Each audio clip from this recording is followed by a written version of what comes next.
Hola, buenas tardes a todos, buenas noches para Inma. Vamos a empezar este encuentro. Sabemos que hay mucho más que los reumatólogos infantiles que somos en Argentina. Vamos a coordinar este encuentro con Inmaculada, Javier y yo. Para los que no me conocen, mi nombre es Graciela Espada. Yo soy reumatóloga infantil, trabajo en el Hospital de Niños Ricardo Gutiérrez de Capital y además formo parte del grupo de estudio de reumatología pediátrica de la Sociedad de Reumatología. Javier Farfán es el reumatólogo infantil de Salta, trabaja en el Hospital Materno Infantil y es un miembro súper activo del grupo de estudio de reumatología pediátrica.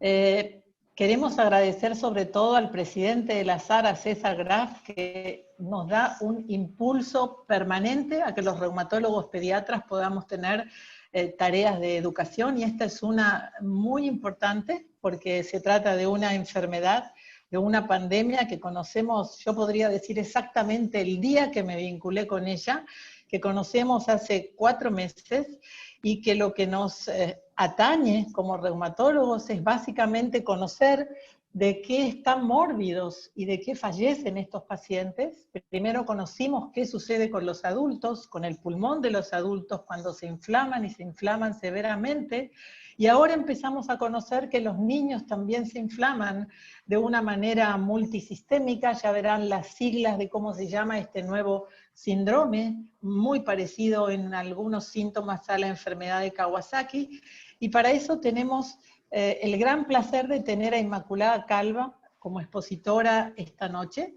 Inmaculada ya ha vivido gran parte y sigue viviendo de esta pandemia. Voy a contarles un poco quién es Inmaculada Calvo Penades. Ella es reumatóloga infantil, es jefa de la Unidad de Reumatología Pediátrica del Hospital Universitario y Politécnico La Fe en Valencia. Es vicepresidente actual de la Asociación Española de Pediatría a cargo de enfermedades crónicas y especialidades pediátricas. Es miembro de la Comisión de Salud del Ministerio Nacional en esta pandemia, profesora universitaria, y fue presidente durante 8 años de la Sociedad Española de Reumatología Pediátrica, que seguro los reumatólogos pediatras de mi país deben conocer todos los documentos que Inmaculada encabezó escribiendo sobre enfermedades reumáticas, y es miembro activa de Printo, que es una organización que coordina estudios clínicos, de la cual participamos muchos reumatólogos a lo largo del mundo. Inma está relacionada con la investigación clínica en la universidad y en el hospital donde trabaja. Inma, cuando quieras puedes empezar a charlar.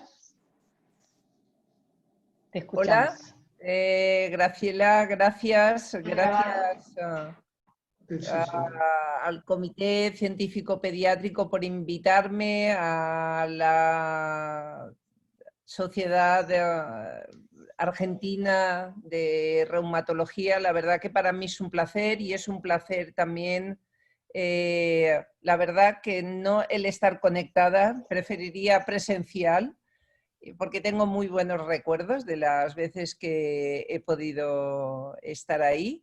Y bueno, la verdad es que estoy contenta, pero al mismo tiempo, esperar que me sitúe yo aquí ahora. Esta es una de las preguntas que cuando a mí se me invitó, se contactó conmigo, yo inmediatamente dije que sí, pero luego la verdad es que pensándolo bien, es una pregunta que me he hecho mientras he estado preparándome esta exposición, ¿no? Que realmente es una situación difícil. Yo creo que es difícil para todos el adaptarnos a este cambio, a esta situación que probablemente nos cambie la vida, ¿no? En un futuro, que dejaremos de ser lo que éramos, de cambiar hábitos y cambiar la forma de trabajar en la que nos encontramos. Y aquí en España yo os quería hacer un poquito la evolución de cómo hemos ido. O sea, que realmente hace 2 meses o menos de 2 meses teníamos 3 pacientes, hay 3 casos infectados, 3 casos que eran que eran de otros países que estaban aquí de descanso y de vacaciones, y veíamos como China como algo lejano, ¿no? Como algo, ¿qué estará pasando allí, ¿no? Como no llevándolo a pensar que un día muy cercano nosotros también lo podíamos vivir. Y muy cerquita, en Italia, empezábamos a vivir ya un número no grande, pero también importante, que nos acercaba más hacia esta situación en la que estamos. Y pues en menos de un mes y un poquito, nos encontrábamos ya aquí en España con 11.000, casi 12.000 casos fallecidos, con casi 200.000 casos infectados, y la verdad que empezamos a llegar al pico y a vivir una situación de pandemia muy, muy catastrófica, como se está viviendo, yo creo, que en todo el mundo. Esta era nuestra curva en la que la mortalidad es alta, sobre todo en personas mayores de 70 años, y fue como muy aliviador por lo menos el ver que nuestros niños, que la población pediátrica, sí que el porcentaje era mucho menor, era de un 1% en los niños menores de 14 años, y también de ese porcentaje un 30% requerían hospitalización, y que cerca de un 13% iban a necesitar cuidados intensivos. Que yo digo que es que te alivia, pero que la verdad que son números un poco también escalofriantes. También hasta la fecha actual ese porcentaje ha aumentado un poquito más, pero no mucho más, y seguimos en Europa siendo España el país que más casos de infección por COVID tiene por 100.000 habitantes, seguido de Italia, seguido de Reino Unido, y actualmente creo que es Rusia la que más porcentaje tiene. Y ya yo creo que lo que es horrible un poco es ver este mapa, que todo el mundo, yo creo que es una pandemia mundial, yo creo con escenarios catastróficos importantes, sobre todo por la mortalidad que tenemos. Esta es nuestra curvita por fechas, en la que yo quería pues, detallar un poquito cuándo empezamos con el estado de alarma, a primeros de marzo, cuándo se cerraron las escuelas, y cuándo ahora, en estos momentos, a primeros de mayo, vivimos ya la fase en la que los niños podían pues, salir una horita a la calle, lo cual les alivió mucho del confinamiento que tenían. También sobre lo del cierre de las escuelas, revisando un poquito todos los trabajos que hay, pues hay países que han optado por no cerrar, que han conseguido los mismos números que nosotros, o mejores incluso que nosotros en cuanto a casos infectados, con lo cual, pues bueno, yo creo que son cosas que quedan ahí, y que no sabremos si el confinamiento ha sido lo mejor, o realmente en una sociedad mucho más culta en cuanto al respeto de las medidas de higiene y de prevención, y que recomiendan los ministerios, sean capaces de llevarlo a cabo. Lo del cierre de las escuelas se basó principalmente, yo creo que con las vivencias o experiencias que hemos tenido de las otras epidemias, donde, pues bueno, en distintos países vimos que sí, el cierre de las escuelas y los confinamientos fueron eficaces, como podemos ver ahí. También yo creo que en esta curva de prevalencia correlacionada con la edad, yo creo que es algo que se mantiene en todos los países, O sea que realmente la edad pediátrica es la menos prevalente en cuanto a esta infección, que es distinto a las pandemias, a las epidemias anteriores por otros virus. Y también, que esto también es cuestión de debate, la transmisión en la edad pediátrica, ¿no? Pues bueno, también hay expertos en este tema que relacionan que el niño puede ser igual de transmitir la infección que el adulto, y otros que es más la familia quien transmite más, sobre todo los padres, que el niño. Esto pues también es más de lo mismo, ¿no? O sea que la transmisión va a ser mayor en los adultos. Y también, pues aquí en España, ¿a quién le hemos hecho el cribado en nuestros niños? Pues sobre todo a todos los pacientes sintomáticos, a todos los pacientes que presentaban una neumonía radiológica o clínica, a todo neonato, los niños muy pequeñitos, menores de 1 año con fiebre, y sobre todo aquellos pacientes con factores de riesgo y que tuvieran síntomas.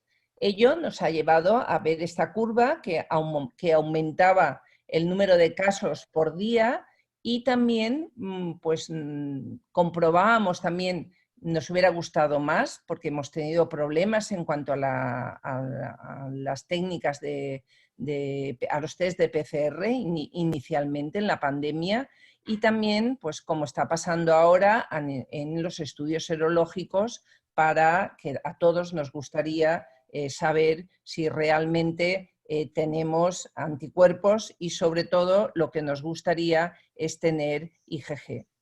Hemos ido aprendiendo, yo creo que como todos vamos aprendiendo que la PCR se positivizada porque hemos tenido niños con síntomas y ha sido la PCR negativa, pues que la PCR se positiviza en la fase presintomática y la fase inicial, y que los anticuerpos, la IgM es muy poco sensible, con lo cual pues tenemos también muchos negativos en niños o adultos que puedan tener una infección activa. Y también que la IgG, que yo creo que es la meta para todos nosotros, el tener una IgG positiva y tener una inmunidad que nos dé tranquilidad y conseguir una inmunidad de rebaño, que yo la verdad que esta palabra me la he actualizado, como me imagino que la mayoría es de esta época que estamos pasando. También, y yo creo que esto también es importante, saber el tiempo, ¿no?, de transmisión, que dependiendo el grado de enfermedad de COVID-19 tenga un niño o un adulto, va a transmitir. Yo creo que eso también nos ha creado mucha incertidumbre y mucha inseguridad en cuanto a algún niño que ha venido a la consulta, o algunos padres que han tenido síntomas, a lo mejor eran PCR negativa, pues sabemos hoy que los pacientes muy críticos, sobre todo los que están en intensivos, van a contagiar o van a transmitir el virus durante mucho tiempo, como podéis ver en el gráfico, en la barrita de abajo. Hasta 1 mes pueden estar contagiando. Luego la grave también, menos, pero también durante un periodo de unos 15-20 días. Y el leve, mucho menor, y sobre todo los asintomáticos, que yo creo que ha sido la población un poco invisible y con gran capacidad de contagiar. Y yo creo que controlar a esa población ha sido importante, y además ahí es donde el porcentaje más grande era la población pediátrica. Tenemos unos resultados y que yo creo a nivel nacional, que yo creo que son muy importantes, que ya son resultados de estudios de prevalencia, que yo creo que eso nos da ya una idea de la inmunidad que hemos alcanzado con esta pandemia y tristemente, pues en España vemos que la media es de un 5%, lo cual es... hemos conseguido muy poca inmunidad a pesar de la pandemia tan grave que hemos vivido y de la mortalidad tan alta que hemos tenido y que relacionado por número de habitantes vemos que se mantiene en ese porcentaje entre un 5 a un 6%. O sea que estamos con tasas yo creo que muy bajas de inmunidad. Y si nos vamos a los niños, a la edad, como veis, pues baja mucho más, o sea que estamos entre un 1 a un 3%, lo cual, pues bueno, habrá que ver qué va a pasar en un futuro, porque esto yo creo que sí que nos da intranquilidad, sobre todo cara hacia épocas que nos vienen y tener rebrotes. Este estudio pues también de Ginebra, que es muy reciente, también nos corrobora lo mismo en cuanto a la seroprevalencia, que es un poquito más alta que la conseguida aquí en España. Vemos que la edad pediátrica entre los 5 y 19 años está en un 6%, entre los 20 y 49 cerca de un 9%. O sea que realmente pues bueno, son datos importantes a tener en cuenta. Este es un trabajito que yo creo que es de interés, que habla de la inmunidad cruzada, que yo creo que es importante porque alerta, o sea, que midiendo también CD4 y pues podríamos encontrarnos que los niños presentaron esta inmunidad cruzada, lo cual hipotetiza de alguna forma pues que las escuelas podrían lo mejor estar abiertas o bien estos niños que están confinados pudieran tener mayor contacto con los abuelos. O sea que hay muchos artículos que yo creo que cada día yo creo que están saliendo y que vamos avanzando en cuestiones que aún no sabemos realmente cuál es la solución adecuada. Y en todo esto, bueno, pues empiezan a haber también alarmas de situaciones, de síntomas que van apareciendo en los niños, que empieza a haber, pues aumentar un poquito la hospitalización y un poquito más que los niños puedan también vivir situaciones de estar en intensivos pediátricos. Pero vemos que la mortalidad se mantiene muy baja, lo cual es un alivio en la situación que estamos viviendo. Esto es, pues, trabajos, la verdad que son todos recientes, en el que vemos los síntomas que predominan o más frecuentes en los niños, como podéis ver aquí, va a ser la fiebre, va a ser la tos, o sea que realmente van a ser síntomas respiratorios y que mantenemos un porcentaje, o se mantiene el mismo porcentaje que hemos referido aquí en los estudios en España en cuanto a hospitalización y a cuidados intensivos y que van aumentando, como podéis ver en la gráfica, en la edad. Pero hay un dato que yo creo que es importante y que todos los trabajos coinciden, es los niños menores de 1 año. O sea que en los niños menores de 1 año sí que tenemos que estar alerta con los síntomas porque van a ser niños que van a hospitalizar. Este es un trabajo que se está haciendo en España, que son datos que no están publicados, en el que se llama estudio épico, en el que se están intentando recoger todos los niños con COVID en España que han requerido hospitalización, y hay 238 en el que vemos que la edad media está alrededor de los 5 y con los síntomas predominantes, como podéis ver, son síntomas de infección respiratoria gripal. También comparativamente con el AI-238, y como vemos en el grupo de Italia también hay un número importante en el que también el 82% los síntomas van a ser también, como veis, la fiebre y la tos, también la diarrea es menos prevalente. Y en Estados Unidos, como veis, están en unas cifras muy parecidas a nosotros, de 257, y también los síntomas predominantes son los mismos. Y curiosamente, China, a pesar de toda la pandemia, toda la epidemia tan importante que tuvo, tiene un menor número de pacientes.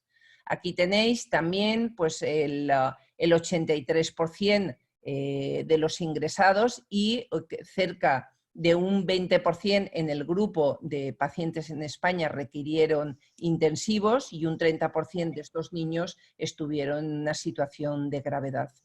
Llama la atención que Italia tuvo un porcentaje mucho menor de niños en UCI y al igual Estados Unidos.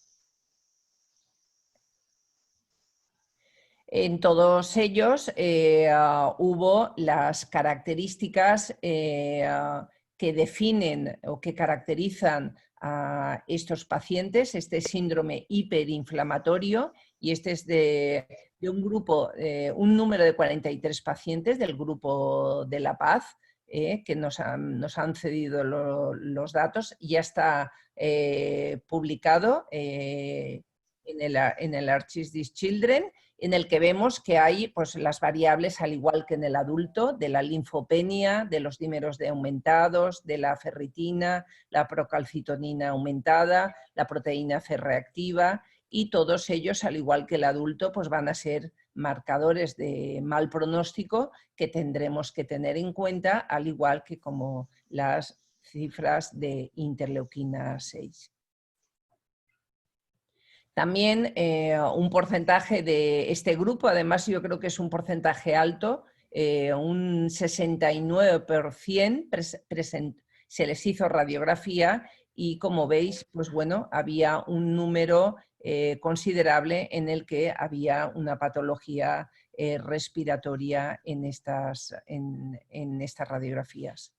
Y esto es de un trabajo también de un grupo recientemente, bueno, la verdad es que todos los trabajos son de este mes, o entre abril y mayo publicados. Vemos también 46 pacientes que requirieron también intensivos en Estados Unidos, en la que aquí sí que hablan de una comorbilidad significativa y que también asociaban una patología respiratoria y que un 38% de ellos necesitaron ventilación mecánica.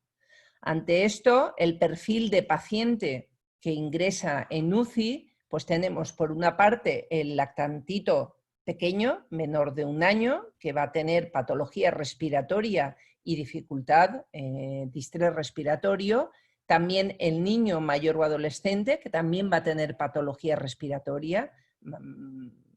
Si son niños que van a estar en UCI, van a ser neumonías graves. Y también pues, esta situación de hiperinflamación, Kawasaki-like, shock tóxico, en el que la verdad nos recuerda mucho a los reumatólogos pediátricos a la enfermedad de Kawasaki.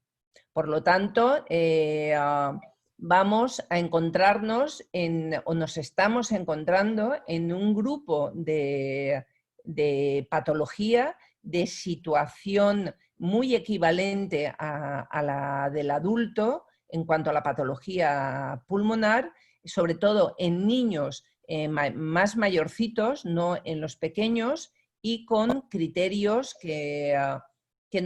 criterios clínicos que nos recuerdan a la enfermedad de Kawasaki, con o sin miocarditis, como ahora comentaremos. Y sí que da la impresión que sea en la segunda fase de la pandemia.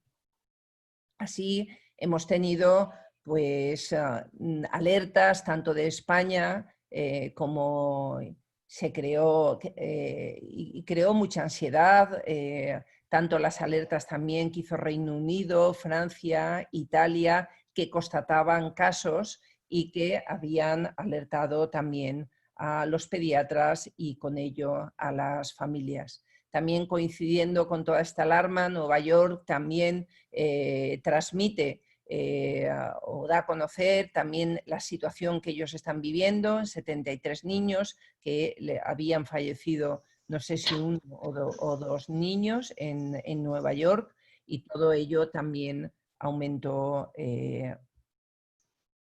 Y la verdad que en muy pocos días de diferencia han llegado a tener 102 pacientes en esta situación de hiperinflamación en la ciudad de Nueva York.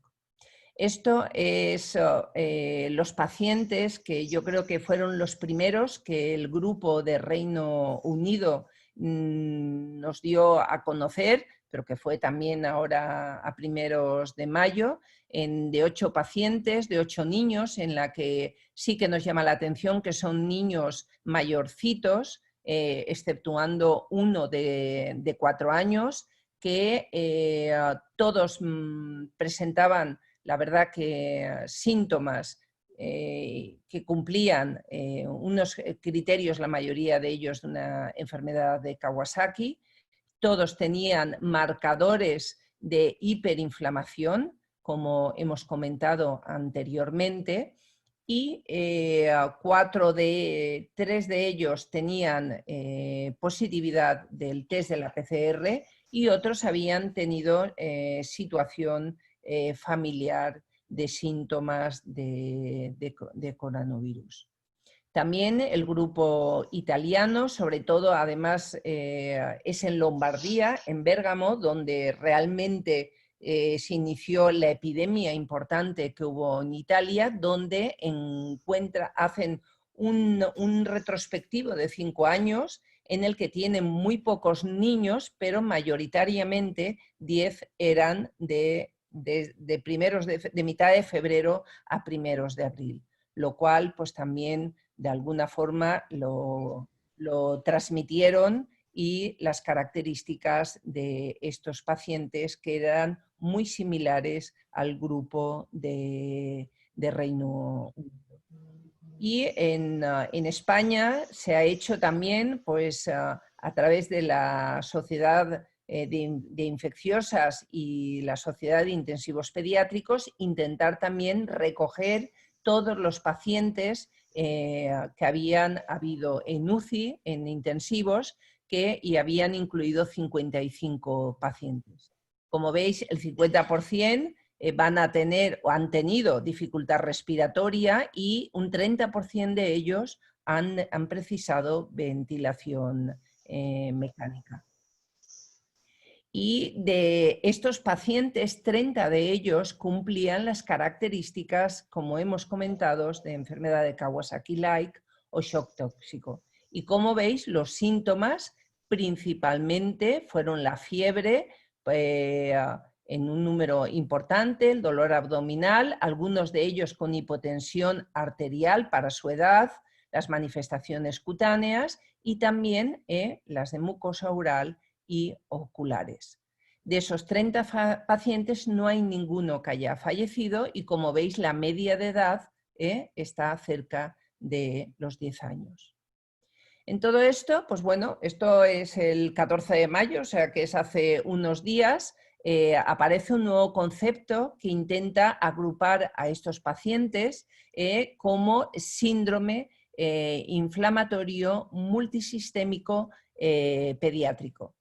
Y le llaman MIS y lo definen con a aquellos pacientes menores de 21 años que evidencian o que presentan fiebre y además evidencian patrones de laboratorio, como hemos comentado, de una hiperinflamación, y además requieren hospitalización y hay una afectación multisistémica, tanto cardíaca, respiratoria, hematológica, gastrointestinal, dermatológica y que en esta situación es obligatorio descartar otras causas y puede tanto presentar positividad en cuanto al COVID-19 o no. Y pues no sé si fue ayer o antes de ayer, se ha puesto en marcha un grupo de trabajo representativo a nivel de todos los países que han constatado estos pacientes con estas características, y ha salido ya publicado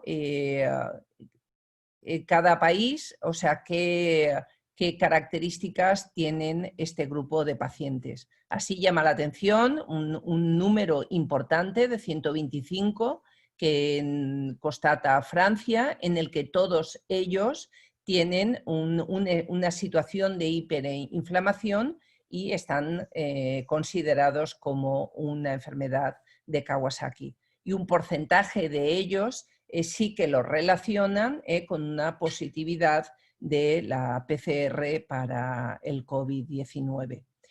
También Germania, el grupo alemán, Grecia, Italia, con los 10 pacientes que hemos comentado, Luxemburgo, Portugal, España, que aquí ha incluido solo 22 pacientes con las características, algunos de ellos con una disfunción miocárdica y con unos criterios de Kawasaki completo o incompleto. También Reino Unido, que además con sus 8 pacientes, pero añade unos días después 40 pacientes más, con lo cual quiere decir que el número de pacientes en esta situación está aumentando considerablemente. Y también el dato llamativo de Nueva York en el número tan importante de niños que tiene con esta situación clínica. Esto, pues bueno, nos hace pensar en una nueva pirámide, ¿no?, de gravedad, de más benigna a más grave, que también este grupo que coordina a nivel internacional la casuística o la recogida de pacientes, que ya ha llegado a 230 casos, en el que se consideran ya 2 pacientes fallecidos. Y también lo relaciona, y yo creo que este dato también es muy importante, que a nosotros nos produce también cierta tranquilidad, o sea que el 94% de los pacientes son sanos, son niños sanos. Y solo un porcentaje menor, como vemos ahí en esta tabla, van a tener una comorbilidad, como pueden ser los niños asmáticos, o bien otras enfermedades como pueda ser pues, una inmunodeficiencia, la diabetes, afectación cardíaca, pero como veis es un 1%. O sea que realmente yo creo que este dato es importante. Incluso no ya los pacientes con un COVID leve, sino también los graves. Estamos viendo que nuestros pacientes inmunodeprimidos o en enfermedades crónicas, eso les está dando una mayor prevalencia para sufrir o presentar esta infección. Y esto no sé si es de hoy o de ayer, aparece ya una guía ya con el nuevo concepto, ¿no?, de síndrome inflamatorio multisistémico pediátrico temporalmente asociado con el COVID-19. Yo creo que este es un concepto que ellos, el grupo este de trabajo, define muy bien y lo caracteriza muy bien, y además lo razonan el por qué le llaman temporal, y aquí vuelven a definir lo que hemos comentado anteriormente. O sea, este síndrome se ya está definido, se caracteriza por la persistencia de fiebre, por la inflamación, como he comentado anteriormente, y la disfunción multiorgánica, descartar siempre otros agentes causantes y tanto sea positivo o no el SARS-CoV-2 por PCR. Ellos también desarrollan ya el seguimiento clínico de estos pacientes, que yo no lo voy a enumerar, por supuesto, pero yo creo que ya son datos muy importantes para nosotros, los clínicos, para que el que haya ya un consenso y una guía tan rápida, ¿no? en una situación tan corta en la que están apareciendo estos pacientes, también cómo debemos de monitorizar a estos niños en esta situación. Y un dato importante, que este sí que lo quería destacar, cómo recomiendan ya, que lo hablábamos también Graciela y yo, la importancia que es en esta situación el que seamos multidisciplinares. Por una parte, los infectólogos, porque saben más de COVID-19, pero nosotros los reumatólogos y los inmunólogos conocemos más la inmunoterapia. Sabemos manejar esta inflamación y sabemos manejar más por nuestros pacientes en qué situaciones y qué tratamiento vamos a dar a estos niños. Con lo cual sí que recomiendan las unidades en estos pacientes multidisciplinares. También dan mucha relevancia a las características clínicas de estos pacientes, a todos los datos de laboratorio que se deben de tener en cuenta en estos niños, y también qué imagen o en qué momento utilizamos imagen, y también los estudios cardiológicos. En resumen, el síndrome PIMS es baja la probabilidad en nuestra población pediátrica, pero a pesar del bajo riesgo, sí que es una situación de alarma y que nos recuerda mucho a la gravedad del adulto con la hiperinflamación y la afectación pulmonar. Ellos también avalan, ¿no?, que es una reacción tardía de la infección, ¿no?, por COVID-19 y que también está relacionado en una desregulación de la respuesta inmune que estos pacientes presentan, al igual que el adulto. Y sí que ya diseñan un espectro de un síndrome postinfeccioso relacionado con el COVID-19, en el que los casos que se han detectado son graves y en el que de momento tenemos poca mortalidad y están respondiendo al tratamiento, y que aparece después de de 2 a 4 semanas de haber presentado la infección por COVID-19. Entonces yo creo que son datos importantes y que además ello nos obliga un poquito a tener en cuenta datos de la fisiopatología de esta nueva enfermedad, también la del adulto, para entender un poquito más o mejor el tratamiento o las dianas terapéuticas que están en ensayo y empiezan a administrarse en estos pacientes. Conocemos ya el coronavirus, cómo actúa, su RNA y cómo va a actuar a nivel de los receptores AC2 y cómo se va a activar la respuesta inmune por parte del huésped a este virus. Esta es una gráfica muy clásica, ya clásica de hace un mes, pero ya es muy clásica, en la que se ve una primera fase en la que hay una respuesta viral y cómo de una forma bastante rápida puede activarse una fase inflamatoria o de hiperinflamación que hasta ahora conocíamos la del adulto y que ahora empezamos desde hace poco tiempo a tener una manifestación tardía también en el niño. En ello, pues bueno, vamos a tener un aumento, como hemos comentado, de citoquinas, como tanto la IL-1 beta como IL-6 como TNF-alfa, y también un descenso que se correlaciona con el aumento de las citoquinas de CD4 y de las células B.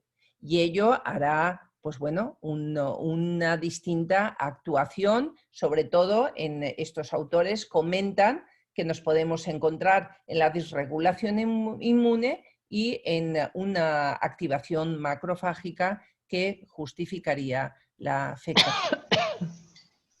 Y este síndrome me congratula mucho, y me imagino que a Graciela también y a Javier, porque es lo que nosotros, por nuestra experiencia, tenemos en mente y nos acerca mucho a esta situación de hiperinflamación. Nos recuerda a nuestros pacientes con IJ sistémica, nos recuerda a nuestros pacientes que se complican con un síndrome de activación macrofágica y también, pues bueno, por otra parte, en el adulto el síndrome de distrés respiratorio agudo o situaciones también de malignidad o bien la hemofagocitosis familiar, primaria, o sea que, y también infecciones o situaciones asociadas a virus. Y en este grupo, en este trabajo, aparte de estar publicado en una revista de la artritis, también colabora compañeros nuestros como el Angelo Ravelli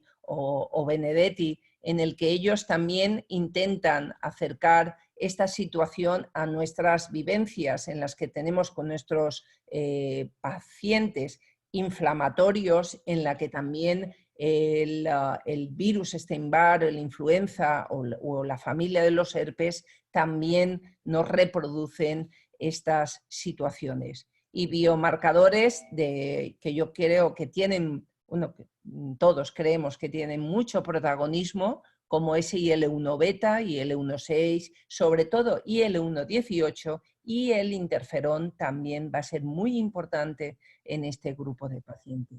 Recordar otra vez que el grupo multidisciplinar o el equipo multidisciplinar va a ser muy importante en este grupo de pacientes. Ellos ya nos recuerdan, o sea, todos los biomarcadores que nosotros en nuestros pacientes estamos utilizando, nos están sirviendo para orientar mejor y diagnosticar a estos pacientes, y que todos ellos van a servir para este nuevo síndrome que tenemos en estas fechas, como pueda ser pues desde la ferritina, que nosotros estamos acostumbrados, a interleuquina 6, al interferón, al CXCL9, que es un marcador con mucho futuro para los pacientes con síndrome de activación macrofágica. Lo que pasa que va a ser difícil utilizarlo en los hospitales. El IL-18, ADA2, la amiloide, o sea que van a ser biomarcadores importantes en estos pacientes. Ello también, también nos actualizan, que yo creo que esto es importante, aunque luego yo lo comento brevemente, o sea, todos los tratamientos que están en ensayos, en trials, y que ya tienen una cierta evidencia de eficaces o no eficaces, como puedan ser los corticoides, la ciclosporina, anakinra, el bloqueo de IL-6, tanto con toci como sarilumab, el emapalumab, que va a ser un importante fármaco cara al futuro, también los JAK, que ya estamos en ensayos en la edad pediátrica, las inmunoglobulinas, otras citoquinas de adscripción, y también, por ejemplo, también importante los recambios plasmáticos. Y quería destacar este trabajo que yo creo que es muy importante, que además es de mi amigo Julián, del doctor Fernández, que Graciela también lo conoce y yo creo que en Argentina es conocido porque hemos ido varias veces, y que además me ha llamado esta tarde para decirme que la habían aceptado, que él cree que se pone en marcha una interferonopatía secundaria, y con mucha razón. Yo creo que esa forma de actuar el virus a través del activador del interferón va a activar, y el 18 va a crear susceptibilidad al síndrome de activación macrofágica, y va a servir el interferón como de enlace, ¿no? de pacientes que nos recuerdan los pacientes con SAVI y los pacientes con AIJ sistémica. O sea que ambos pueden tener una afectación pulmonar, ambos pueden tener una microangiopatía difusa, y ese enfoque terapéutico, que el bloqueo específico de interferón en este grupo de pacientes va a ser muy importante, y que yo no sé si este trabajo lo corrobora, no sé si es de hoy o de ayer, en el que también da una prioridad importante a la vía interferón a considerar en estos pacientes. Y con todo ello, pues bueno, este es otro trabajo en el que presenta un overlap, ¿no?, entre la situación de distrés respiratorio que presentan los pacientes adultos y, bueno, y también la situación de un síndrome de activación macrofágica, y también, pues bueno, la magnitud de la respuesta en cuanto a las citoquinas en esta situación de hiperinflamación. Y todo ello pues, nos lleva a todas las vías citoquinémicas que esta situación va a activar, y también nosotros las vías o las dianas terapéuticas que vamos a poder tener para tratar estos pacientes. Es imposible, en estos momentos hay registrados el 16 de abril, hay registrados 352 ensayos activos sobre el COVID-19, y es muy difícil poder estar al día de todos. Yo he intentado pues, aquí poner, sobre todo en cuanto a antivirales, los ensayos que hay en marcha, y que yo creo que es importante también para el adulto, pero también para nuestros niños, porque en la primera fase el tratamiento antiviral yo creo que tiene mucha importancia, y pues tanto el lopinavir como el ritonavir son tratamientos que en los niños sí que podemos dar, y el remdesivir en España no tiene indicación, no tenemos ficha técnica en el niño, pero bueno, también yo creo que es un antiviral importante y a tener en cuenta, sobre todo en aquellos pacientes o situaciones con ventilación asistida. La hidroxicloroquina, que también sabemos por los estudios que hay resultados importantes en cuanto a eficacia, sobre todo en los pacientes que están más en la fase inicial. Estas las dosis que se recomiendan, de 6,5 miligramos cada 12 horas durante las primeras 24 horas, y posteriormente 6,5 miligramos kilo día en 2 dosis durante 5 días. Asociado a citromicina, en el adulto ha tenido muy buenos resultados, pero en este ensayo en que se dieron dosis muy altas de hidroxicloroquina, hubieron acontecimientos adversos importantes, con lo cual no son recomendables esas dosis. Hay muchos ensayos con anticuerpos monoclonales. Estos son, pues, he sacado 2 por tener algunos, de tocilizumab, en el que yo creo que es importante la dosis, porque nosotros estamos acostumbrados, la verdad que es una dosis muy similar a la que nosotros utilizamos, pero se emplea dosis única. Y yo creo que eso es por lo menos el tenerlo en mente. Por lo tanto, yo creo que sí que hay que recordar que por ahora no hay ningún fármaco que haya demostrado una eficacia contrastada, que el único tratamiento universalmente aceptado es el soporte y los tratamientos farmacológicos deberán de utilizarse dependiendo del contexto clínico. Por lo que comentábamos anteriormente, o comentaba yo anteriormente, como no hay ficha técnica, no hay indicación en la edad pediátrica, tenemos que ser consciente de que estamos dando tratamientos en el que se tiene que informar a la familia, al paciente, y el consentimiento según la... Aquí pues he puesto según las fases de la enfermedad del COVID-19, un poco las recomendaciones que hay como más vigentes o más actuales, recomendables, ¿no? O sea, en la situación leve, en la que no existe hipoxemia, el tratamiento será sintomático, incluso a lo mejor son niños que no requieran ingreso. En los pacientes moderados, en el que no haya hipoxemia, seguiremos con un tratamiento sintomático y probablemente con o sin ingreso, y algunos de ellos con tratamiento antiviral.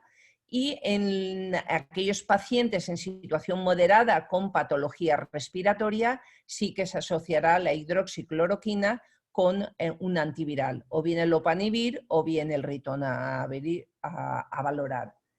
También valorando si va a llevar un tratamiento antiviral, la mayoría de ellos es que están con una situación para estar ingresados, y en la situación grave, donde hay una hipoxemia grave, donde los pacientes están en UCI, pues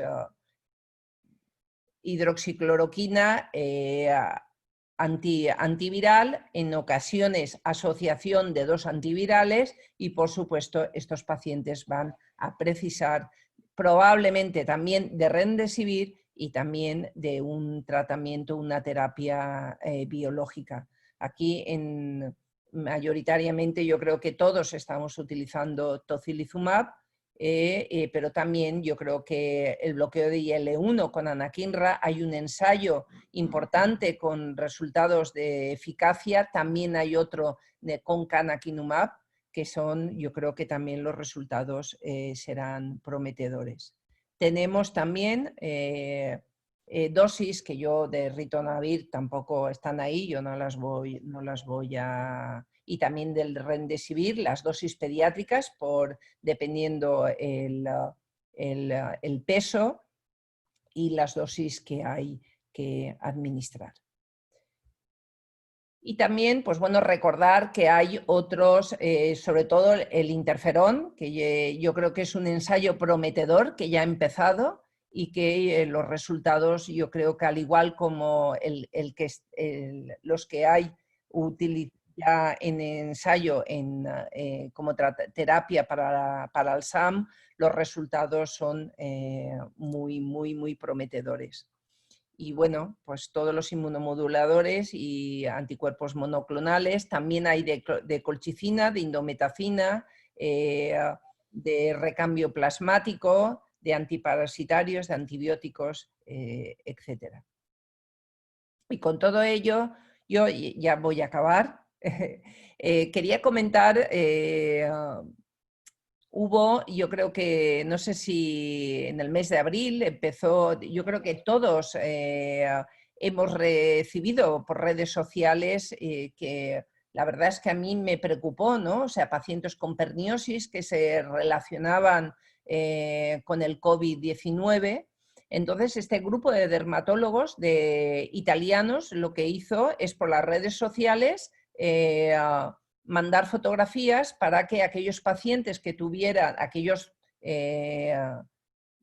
pacientes, bueno, o niños o adolescentes, porque mayoritariamente son adolescentes, presentaran este tipo de lesiones, contactaron con ellos y consiguieron recoger 63 pacientes que tenían esta alteración cutánea, y que el 85% de ellos eran lesiones que tenían en los pies, y que solo 11 de estos pacientes pudieron constatar que tenían una PCR positiva o un test serológico positivo. Y todo esto viene dado porque los dermatólogos pediátricos nuestros, de allí del hospital, al ver esto, pues pensaron también en hacer lo han hecho prospectivo. Nosotros hemos mandado a varios pacientes, la verdad que hemos tenido varios lupus, una dermatomiositis y niños sanos que les han llegado desde urgencias con lesiones de este tipo, tanto en manos como en pies. Entonces también les han aceptado la publicación en el Clinical Experimental Dermatology. Ellos recogieron 20 pacientes en niños menores de 18 años con lesiones de perniosis, unos en manos y pies, también predominaban en pies, pero aquí las PCRs y la serología han sido negativas. O sea, que ellos lo relacionan con el confinamiento, con los niños hacer poco ejercicio, moverse poco, y no han encontrado ni síntomas ni alteraciones analíticas, porque aparte de la PCR y la serología han hecho un estudio bastante completo enfocado a la perniosis y no han encontrado ningún hallazgo. Y con dos cositas más yo acabaré. Hay otro dato que me parecía también interesante por nuestra experiencia aquí en España, así es el calendario vacunal, que debido al confinamiento ha tenido, pues bueno, unas consecuencias en la administración del calendario vacunal. Debido al confinamiento, el Ministerio de Sanidad solamente a nivel de atención primaria indica la vacunación hasta los 15 meses. Con lo cual, pues hemos tenido consecuencias que yo creo importantes, que hay un 58% de la población que no se le ha administrado la triple vírica, tampoco la segunda dosis de neumococo, y un 68% no se le ha administrado la vacuna del meningococo B. Y esto, pues bueno, yo creo que ahora con el desescalado se va a recuperar. De hecho, una de las prioridades va a ser aumentar ya la consulta presencial, y también la actualización del calendario vacunal para evitar que no tengamos ahora una epidemia de sarampión o de otras enfermedades. Entonces, han habido recomendaciones de alerta en el tema del calendario vacunal. Y sobre todo también, este es un trabajo también muy reciente, en el que recuerdan que la no administración del calendario vacunal va a tener sus consecuencias, sobre todo en las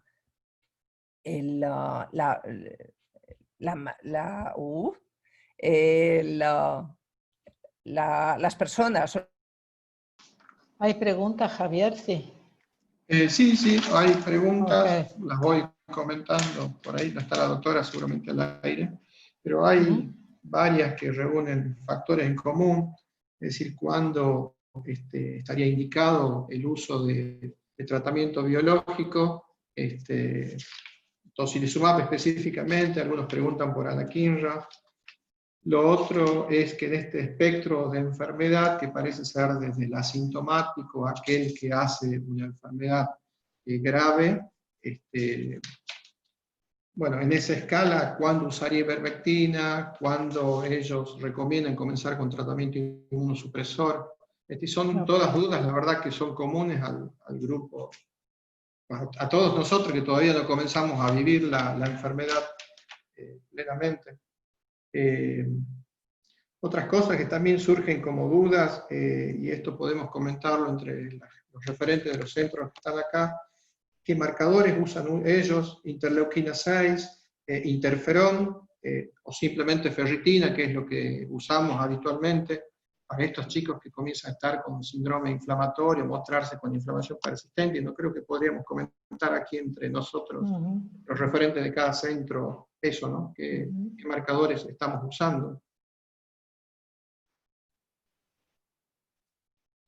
Específicamente acá yo en Salta tengo ferritina, no tengo acceso a otro tipo de marcador. No sé usted, doctora Espada, que tiene el micrófono abierto, si tenemos algún otro tipo de No me marcador. daba cuenta. Bueno, hoy estuvimos discutiendo nuestro primer paciente con enfermedad multisistémica. Estamos esperando ver si lo podemos asociar a COVID, y hay un protocolo como armado donde lo han hecho los infectólogos, donde se buscan reactantes de inflamación, dímero D, troponina, le dan importancia a la linfopenia, ferritina sérica, tratando de hacer citoquinas también, pero hasta ahí, y dímero D, perdóname, eso es todo lo que podemos hacer. Otra cosa es, si uno lo extrapola al paciente nuestro con Kawasaki, nosotros usamos aspirina, gamma globulina, pero bueno, la otra consulta es en qué momento le ponemos los corticoides, o si a estos pacientes le hacemos gamma globulina y corticoides. Es como, digamos, como una duda que reiterada en algunos que estuvieron mandando consultas por privado. Javier, mientras se conecta la doctora Calvo, le vamos a abrir el micrófono a todos para que puedan dialogar sobre estos temas. Sí, me parece perfecto. Okay. Los que quieran hablar pueden desmutear el micrófono y podrán hablar. Hola, Rubén. ¿Qué tal?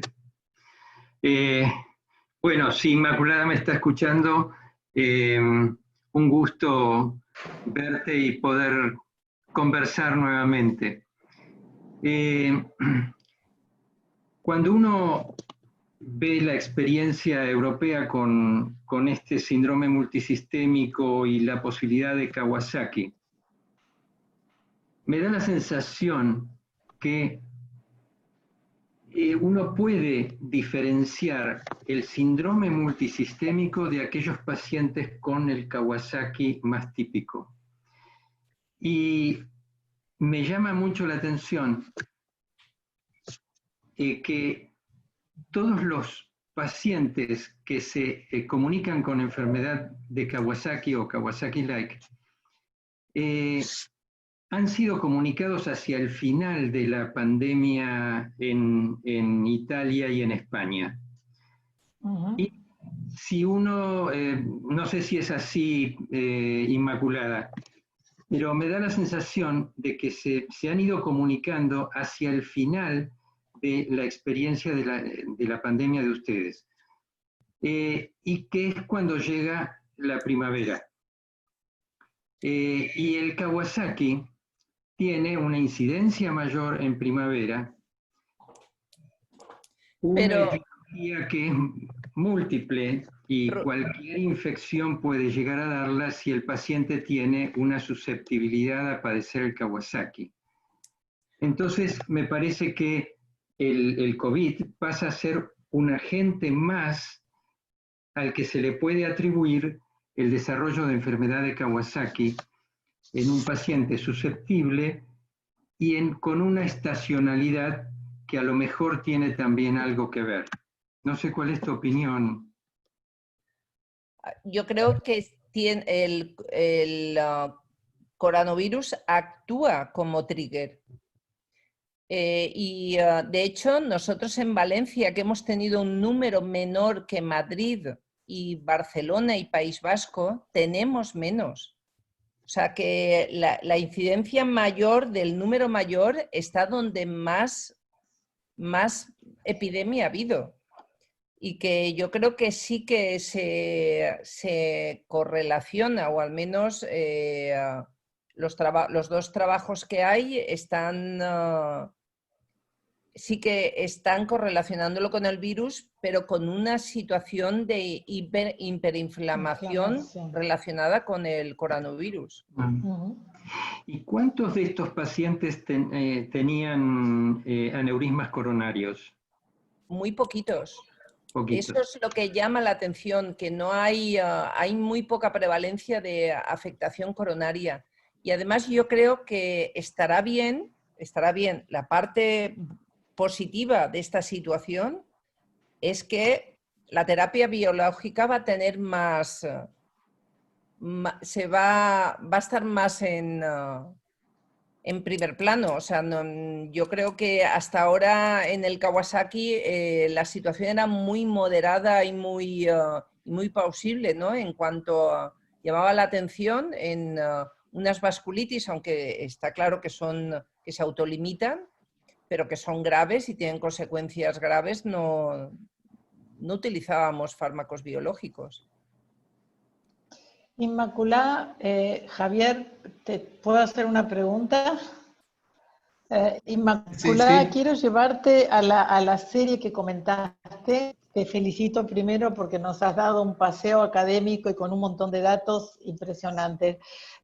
Hay una serie que has comentado en una terapia intensiva de España, donde creo que eran 40 niños que por afección respiratoria ingresaron a la unidad de cuidados intensivos. Me interesaría saber si los pulmones de esos niños se comportaban como los pulmones de un adulto, de los COVID adultos, y si necesitaron esos pacientes terapia biológica, si recuerdas ese dato. Algunos de ellos sí, de hecho se les puso tocilizumab. No te sé decir cuántos, pero yo creo que un 30% de ellos tenían patología respiratoria y algunos de ellos grave. Javier, si quieres abrir. Si no, bueno, no tengo algunas preguntas acá que estuve, cuando se cortó el audio hicimos algunas preguntas. En realidad, lo que decía hace rato es que parece ser que todo el espectro de una enfermedad, desde una forma muy leve a una forma severa, con activación macrofágica o quizás con un Kawasaki asociado a shock. Una de las consultas que hacían era si es que el tratamiento de este COVID asociado a Kawasaki era gamma globulina y aspirina, como hacemos habitualmente, o si tempranamente hacían gamma globulina y corticoides, y en qué momento se incorporaba la terapia biológica para estos pacientes.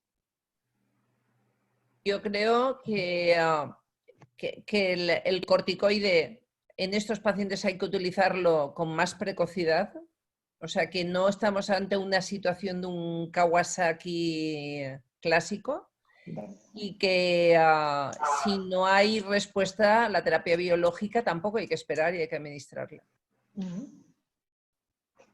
Perfecto. Lo otro, bueno, ya contestaron del ecocardio, que esto lo dijo usted. Otra cosa, nosotros estuvimos hablando de acá los marcadores que tenemos de inflamación acá para usar en Argentina y en Latinoamérica. Si ustedes están haciendo de rutina dosaje de interleuquina 6, de interferón, o qué marcadores usan para medir factores de riesgo o gravedad. Nosotros estamos utilizando la interleuquina 6. Nos gustaría utilizar más y estamos ahora, dada esta situación, pues que en el hospital nos autoricen también a nivel de más servicios, ¿no? Ampliar los marcadores. De todas formas, hay que tener en cuenta también la habilidad de la cuantificación de estas citoquinas en sangre periférica. O sea, que nos podemos encontrar lo mejor con niveles normales y no quiere decir que este paciente no esté en una situación de hiperinflamación. Que yo creo que eso sí que también hay que tenerlo en cuenta, que hay mucha habilidad en la cuantificación. Inmaculada, de tu serie de pacientes, tus pacientes inmunosuprimidos que sigues en el consultorio de reumatología, ¿cuántos de ellos han hecho infección por COVID y qué es lo que han manifestado? A ver, yo creo que hemos tenido sintomáticos que ni nos han llamado, o sea que, pero muy poquitos, muy poquitos. Hemos tenido, a ver, yo creo que hemos tenido 2 lupus, hemos tenido una dermatomiositis y una PAN. Que a la PAN le pusimos su tocilizumab. Además, 3 de ellos, los padres, la madre trabajaba en residencia de ancianos. Y tenían síntomas leves, ¿eh? No hemos tenido ningún... Y de hecho, allí en el hospital, creo que aparte de nuestros niños, ha habido un oncológico que se trató, pero tampoco fue grave. Y no sé si uno de metabólicas, una enfermedad metabólica, pero que no hemos tenido... A mí me ha llamado la atención porque yo esperaba que nuestros niños fuesen población de riesgo y que para el coronavirus, pero y yo no sé, creo que también por lo que he estado leyendo y eso, artículos, probablemente los tratamientos que ellos llevan les hace entrar en la primera fase, pero les frena la segunda, ¿no? Con lo cual no hemos tenido situaciones de la fase de hiperinflamación. Inmaculada, ¿hacen testeos de rutina ustedes? Ahora sí, ahora sí. Pero lo hemos pasado mal, ¿eh? Lo hemos pasado mal. Sí. Yo me imagino que eso ha sido en todos los países, ¿eh? Que no había bastante reactivos, no había test para todo el mundo. Nosotros también. Claro, no, ya me imagino. Me imagino, es una situación, porque incluso ahora que yo creo que es muy importante, o sea, lo que ha hecho el Ministerio es hacer un estudio para 100.000 personas y de ahí se ha sacado la seroprevalencia, la cual es muy bajita, pero que realmente yo como sanitario me lo hice la semana pasada, porque ahora están haciéndolo a todos los sanitarios. Doctora, la traigo un poquito de nuevo al tratamiento porque me consultan de estos pacientes que uno le pondría corticoide tempranamente asociado. ¿Usted usaría la vía oral, recomienda, o la vía endovenosa, en pulsos? ¿Cuál es el modo? Digo porque en adulto uno lee mucho sobre pulsos. A ver, depende de la situación de gravedad también que tenga el paciente, ¿no? Yo creo que tenemos que individualizar un poco, depende de la situación. Una preguntita sobre las medidas de protección personal que ustedes toman. En realidad es muy variable de acuerdo al estado epidemiológico digamos, del lugar donde uno trabaja, pero ustedes permanentemente están usando medidas de protección personal, ya digo, ustedes viviendo la pandemia de cerca o a pleno, ¿la medida de protección personal es permanente o seleccionan al paciente? De momento es permanente. O sea, a ver, espera, no te he entendido bien. ¿No te refieres al paciente perfecto. cuando viene al hospital o en su vida, en su día a día? No, se refiere en realidad al personal de salud, ¿sí? La pregunta es, ¿qué hacen es al personal de salud si ustedes en este momento están usando ya medidas? Medidas, sí. A ver, utilizamos la mascarilla FP2 y nosotros se supone que no estamos en contacto directo con el paciente COVID. O sea que realmente pues llevamos el pijama, llevamos la mascarilla, la FP2, llevamos el gorro, mantenemos la distancia, el lavado de manos continuamente y los pacientes hacemos... bueno, eso no era la pregunta. Infiltrado, pero no, pero está bien. Pero cuando hacemos poco presencial, seleccionamos ahora en la fase de desescalado qué pacientes vemos y cuando entran la consulta se limpia, mantenemos las distancias en la consulta, si hay que explorarlos nos ponemos la campana, porque nos ha pasado, ¿no? O sea, en situaciones de que el paciente viene, y está allí y ha tenido fiebre o tiene tos o resulta que la madre ha tenido síntomas, que nos vemos en situaciones un poco que yo creo que tenemos que seguir manteniendo, bueno, y nos obligan, o sea que las recomendaciones es mantener las condiciones de aislamiento, ¿no?, en el trabajo. Javier, le hacemos una sola pregunta más porque son las 12:15 de la noche para Inmaculada. Perdón. Por favor, ¿sí? No pasa nada, por mí no, yo estoy bien. Okay. Inmaculada, que me he llevado cuando se me ha apagado el ordenador. Inmaculada, ¿puedo una pregunta última? ¿Cómo piensan ustedes el reingreso de los niños a la escolaridad? Uy, trabajo difícil. La verdad es que hemos estado trabajando bastante en ese tema y se ha creado un grupo de trabajo a través de la Asociación Española de Pediatría, con el Ministerio, y epidemiólogos y educadores, y la intención es empezar en septiembre. No se reanudan ahora las clases y sí que se mantendrán, pues se va a reducir el número de niños por clase para que se mantengan la distancia.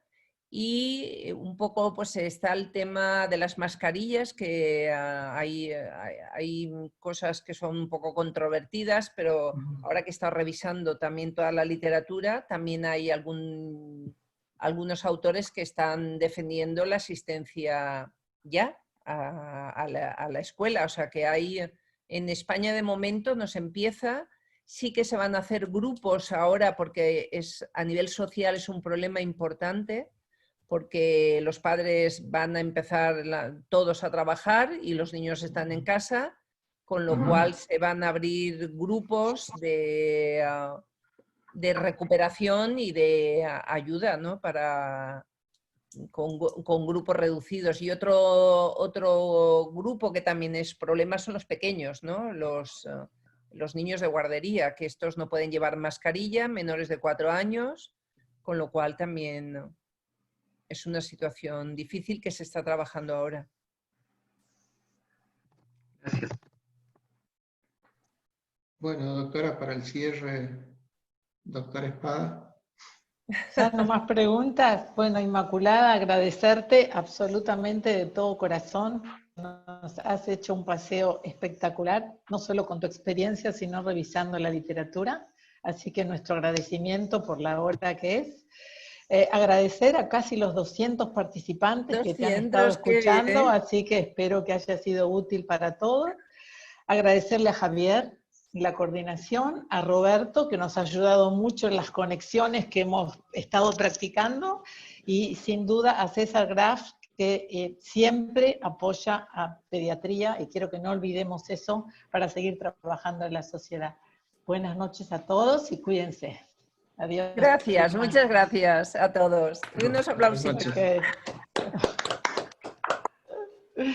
Hasta luego, hasta luego. Adiós.